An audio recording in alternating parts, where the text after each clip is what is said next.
അടുത്ത വാർത്തയിലേക്ക്. സെക്രട്ടേറിയറ്റിന് മുന്നിലെ LPST ഉദ്യോഗാർത്ഥികളുടെ രാപ്പകൽ റിലേ സത്യാഗ്രഹ സമരം 11ാം ദിനത്തിലേക്ക് കടന്നു. ആവശ്യങ്ങൾ അംഗീകരിക്കുന്നതുവരെ സമരത്തിൽ നിന്ന് പിന്മാറില്ല എന്നുള്ള നിലപാടിലാണ് ഉദ്യോഗാർത്ഥികൾ. വ്യത്യസ്തമായ സമര രീതികളിലൂടെ പ്രതിഷേധം കടുപ്പിക്കാനാണ് തീരുമാനം.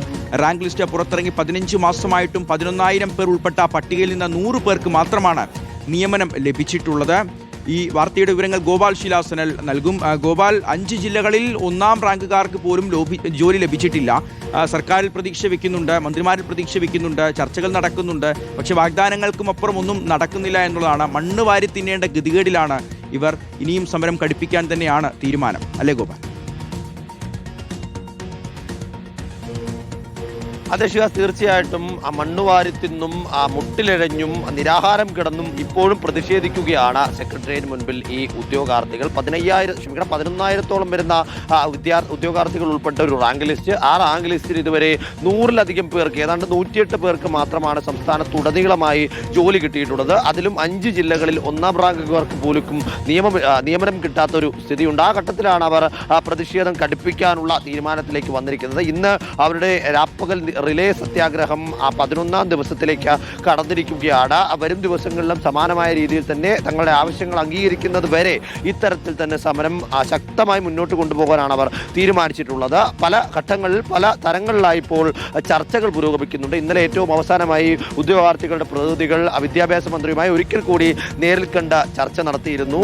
ഒരു ആവശ്യങ്ങൾ അവരെ കൃത്യമായി തന്നെ ധരിപ്പിച്ചു എന്നതാണ് മനസ്സിലാക്കാൻ സാധിക്കുന്നത്. ആ ഘട്ടത്തിൽ അനുഭാവപൂർവമായ സമീപനമാണ് വിദ്യാഭ്യാസ വകുപ്പിൽ നിന്നും മന്ത്രിയിൽ നിന്നും ഉണ്ടായത് എന്നതാണ് ഉദ്യോഗാർത്ഥികൾ ഏറ്റവും അവസാനമായി പറയുന്നത്. തങ്ങളുടെ ആവശ്യങ്ങൾ കേൾക്കാൻ മന്ത്രി തയ്യാറായി, പരിഗണിക്കാമെന്ന ഒരു മറുപടി നൽകി. പക്ഷേ എപ്പോൾ പരിഗണിക്കുമെന്ന ചോദ്യത്തിനാണ് ഉത്തരമില്ലാത്തത്. തസ്തിക നിർണയത്തിന്റെ നടപടികൾ പൂർത്തിയായതോടുകൂടി തന്നെ തങ്ങൾക്കുള്ള അവസരങ്ങൾ നിഷേധിക്കപ്പെടുമെന്ന ഭയം കൂടി ഈ സമരം കൂടുതൽ ശക്തമാക്കാൻ ഇവരെ പ്രേരിപ്പിക്കുന്നു എന്നുള്ളതാണ്.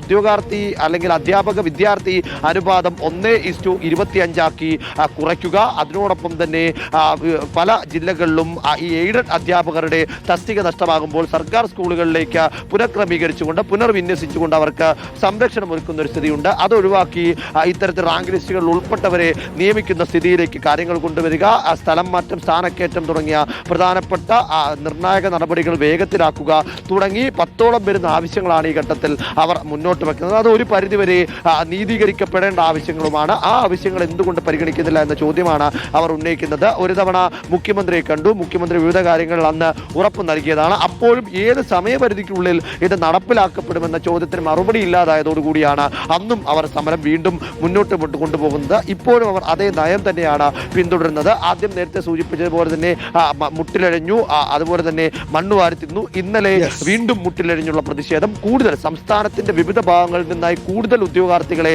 തലസ്ഥാനത്തേക്ക് എത്തിച്ച് തങ്ങളുടെ ശക്തി പ്രകടനം അല്ലെങ്കിൽ പൊതുസമൂഹത്തിന് മുന്നിലേക്ക് തങ്ങൾ നേരിടുന്ന അവഗണനയും ദുരിതവും കൊണ്ടുവരിക എന്ന ഒരു സൂചന അല്ലെങ്കിൽ അങ്ങനെ ഒരു നയം കൂടിയാണ് ഈ ഘട്ടത്തിൽ LP സ്കൂൾ ടീച്ചേഴ്സ് റാങ്ക് ലിസ്റ്റിൽ ഉൾപ്പെട്ട അധ്യാപക ഉദ്യോഗാർത്ഥികൾ സ്വീകരിച്ചിരിക്കുന്നത്. ശരി ഗോപാൽ, തങ്ങൾക്ക് അവകാശപ്പെട്ട ജോലിക്ക് വേണ്ടിയാണ് അവർ ന്യായമായ രീതിയിൽ സമരവുമായി ഇപ്പോൾ മുന്നോട്ട് പോകുന്നത്.